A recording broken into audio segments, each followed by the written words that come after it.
Kirkland, can you just explain to us why the configuration of the chase track here in Haydock Park has changed and the extra 1 furlong has been added to the Betfair Chase this year? Sure. When we did the original rebuild of the track, we extended on the inside as well as the outside, and the inside we didn't drain at that time because we didn't want it to be too free draining. Experience subsequently showed that that part of the track sat waterlogged for much of the winter, so we drained it this summer, and the remedial work took longer than expected, and it's difficult to remember now, but there was a drought at the time, so the project went slower than expected, and hence we've arrived at the point of wanting to move the footprint of the races over to give that ground further time to recover. And the additional 1 furlong, did you speak to any of the key trainers involved in the Betfair Chase to see if that would add a dimension to them having runners in the race?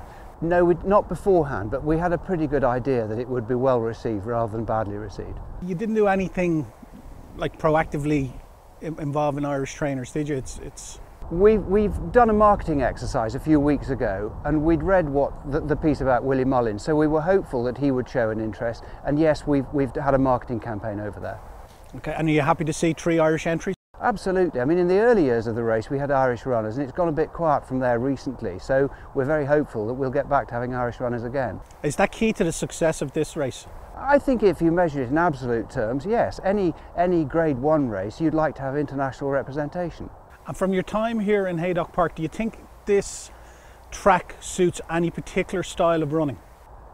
Funnily enough, it quite suits a front runner.